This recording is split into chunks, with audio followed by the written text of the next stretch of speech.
Beneath the cafes, boulevards, and beauty of Paris lies a second city, dark, narrow, and lined with the bones of more than 6 million people. The catacombs of Paris are not simply a curiosity or a tourist attraction. They are the result of centuries of human error, neglect, fear, and ultimately, necessity. This underground ossuary tells a story not just about death, but about how a living city nearly collapsed under the weight of its own dead. To understand how Paris came to store generations of its people underground, we must begin not with death, but with stone. Paris was built from Lutetian limestone, quarried extensively beneath the left bank as early as Roman times. For centuries, miners dug straight down and then outward, often illegally and without maps. When the stone ran out, the tunnels were abandoned and forgotten. As Paris expanded, buildings rose unknowingly over hollow ground. At the same time, the city's burial practices grew increasingly dangerous. Unlike most medieval cities, Paris buried its dead within its walls, often in central neighborhoods. The largest of these burial grounds was the Cemetery of the Saints Innocents, used continuously for over 600 years, and located beside the city's main food market, Les Halles. By the late 18th century, Saints Innocents was no longer a cemetery, it was a mass grave. Bodies were stacked layer upon layer. Old remains were exhumed and packed into charnel galleries built to store human skeleton, lining the cemetery walls. The ground rose into a 2-meter-high mound of decomposing human matter. Nearby cellars leaked foul liquid. Wells were contaminated. Disease spread. Then, in 1774, the ground gave way. Basements collapsed near the cemetery.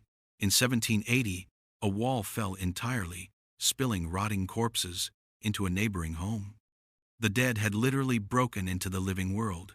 Paris could no longer ignore the problem. King Louis XVI ordered an investigation into the city's underground, resulting in the creation of the Inspector General of Quarries and Catacombs, a mining inspection service that discovered just how unstable Paris had become. At the same time, all within-the-wall burials were banned. But this raised a terrifying question. What should be done with millions of bodies already buried? The solution was radical. Beneath southern Paris lay reinforced quarry tunnels recently stabilized after collapses along the ominously named Street of Hell. These tunnels would become a vast underground sepulchre. Beginning in 1788, the dead were moved. Night after night, black cloth-covered wagons rolled through Paris. Priests led processions by torchlight as bones were exhumed from cemeteries across the city. Skulls, femurs, entire generations were lowered down mine shafts into the earth. It took 2 years to clear the burial grounds. Among the remains were plague victims, medieval Parisians, hospital dead, and later, victims of the French Revolution, including members of the royal family and political prisoners. In death, class and power meant nothing. All bones became equal underground. For decades, the ossuary was forgotten until the early 19th century, when it was rediscovered as something both horrifying and fascinating. Eventually, the bones were no longer dumped, but arranged. Skulls and femurs were stacked into walls. Columns, arches, and crosses were formed entirely of human remains. Stone tablets were installed with philosophical warnings and reflections on mortality. At the entrance, visitors were confronted with the chilling inscription, "Stop! This is the Empire of Death." The catacombs became a place where Paris literally confronted itself. In 1874, they were officially opened to the public near the place once called the Gate of Hell. The city had not escaped death, it had curated it. Over time, the catacombs took on new roles. During World War II, French resistance fighters used the tunnels as headquarters for coordinating the liberation of Paris. Just meters away, the German Wehrmacht unknowingly built an underground bunker.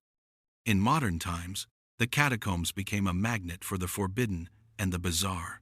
In 2004, police discovered a fully functioning illegal movie theater underground, complete with a bar and restaurant.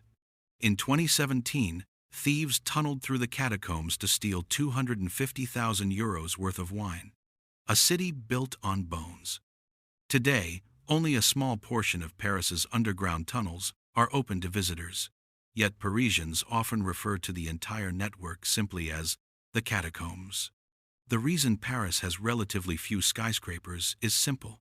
The ground beneath cannot support them. Since 2013, the catacombs have been officially managed as one of the City of Paris museums, but they remain something far older and stranger than a museum. They are proof that cities, like people, cannot escape the consequences of neglect. Paris tried to hide its dead, ignore its foundations, and build forward without looking down. The catacombs exist because the city was finally forced to face what lay beneath it literally and morally, and even now, under millions of footsteps, the dead remain exactly where Paris placed them, holding the city up.